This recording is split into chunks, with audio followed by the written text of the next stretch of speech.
ఒక మహిళ 33 సంవత్సరాలు కష్టపడి అంటే ఒక 18 సంవత్సరాలు ఉన్నప్పుడు జాయిన్ అయ్యి ఒక పెద్ద ఇండస్ట్రీ ఆటోమొబైల్ జనరల్ మోటార్స్కి జాయిన్ అయ్యి అందులోనే 33 సంవత్సరాలు పనిచేసిన తర్వాత అదే కంపెనీకి సీఈఓగా అయ్యారు 2014లో. ఆవిడే మేరీ బారా. ఆవిడ గురించి మనం వాళ్ళకి వచ్చి మాట్లాడుకుందాం. ఒక మిడిల్ క్లాస్ ఫ్యామిలీ నుంచి వచ్చారు. అది కాకుండా వాళ్ళ ఫ్యామిలీలో తనే మొదటి ఒక కాలేజీ డిగ్రీ పొందిన వ్యక్తి. తన ఎడ్యుకేషన్కి తనే స్పాన్సర్ చేసుకుంటూ జాబ్ ప్లస్ ఎడ్యుకేషన్ ప్యారలల్గా నడుపుకుని ఇంజనీరింగ్ కంప్లీట్ చేశారు. ఎంబీఏ చేశారు అనమాట. అది కూడా అంతే, ప్యారలల్గా వర్క్ చేస్తూ ఎంబీఏ చేశారు. సో మెసేజ్ ఏంటంటే, మనం ఏ పొజిషన్లో ఎక్కడ ఏ చిన్న పొజిషన్లో జాయిన్ అయ్యేం కాదు. మన టార్గెట్ ఏంటి, మనం ఎక్కడ రీచ్ అవుతున్నాము, మనం ఎటువంటి ఛాలెంజెస్ని ఫేస్ చేసామో, మనం ఏమి నేర్చుకున్నామో, స్కిల్స్ డెవలప్మెంట్ చేసుకున్నాము. సో అలా మనం గోల్ రీచ్ అవ్వచ్చు. ఆవిడ నుంచి నేర్చుకోవాల్సింది. నేను ఇలాగ సీఈఓగా పొజిషన్ తీస్తున్నాను లేదో ఫస్ట్ ఛాలెంజ్ వచ్చి ఒక ఫాల్టీ స్విచ్ ప్రాబ్లం అనమాట కారులో, జనరల్ మోటార్స్ కారులో. దానివల్ల చాలామంది చనిపోయారు. అప్పుడు తను ఏం చేసిందంటే చాలా ట్రాన్స్పరెంట్గా, చాలా ధైర్యంగా ఆ మిస్టేక్ను ఒప్పుకుంది. అంటే పబ్లిక్లో లీగల్గా ఇది మా సేఫ్టీ ఇష్యూ అని అందరికి ఒప్పుకొని ఆ డెత్ అయిన అందరికీ కూడా కాంపెన్సేషన్ ఇచ్చిందనమాట.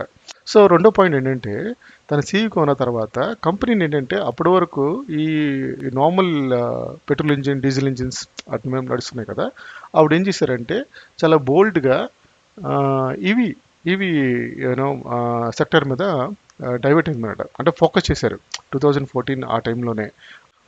అయితే ఇప్పుడు ఏమైంది, రీసెంట్గా 2024లో 2025లో ఈవీస్కి డిమాండ్ తగ్గడం వల్ల, తర్వాత ఈ టారిఫ్స్ ఇష్యూస్ వల్ల తను మళ్ళీ ఏం చేసిందంటే తన ఒక ఫ్యూచర్ అంటే లాంగ్ టర్మ్ గోల్ని వెంటనే అడాప్ట్ చేసుకున్నారు.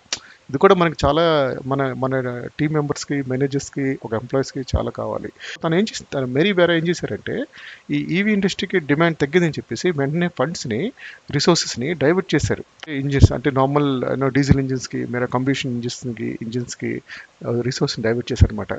ఫండ్స్ని ఎప్పటికప్పుడు డైవర్ట్ చేసుకుంటూ మార్కెట్కి ఒక జపనీస్ మార్కెట్స్కి, తర్వాత టెస్లాస్కి మంచి పోటీని ఇచ్చారనమాట. అంటే తను మేరీ బారా ఎక్కువగా హాల్ మీటింగ్స్ పెడతారు. అంటే ఒక సీఈఓ ఉండి కూడా ఒక బేసిక్ లెవెల్ ఎంప్లాయీస్ని రీచ్ అయ్యి వాళ్ళ ఒపీనియన్ తెలుసుకోవడం, వాళ్ళ డిపార్ట్మెంట్లో ఉన్న కష్టాలు తెలుసుకోవడం, ఇటువంటివి చేశారన్నమాట హాల్ మీటింగ్.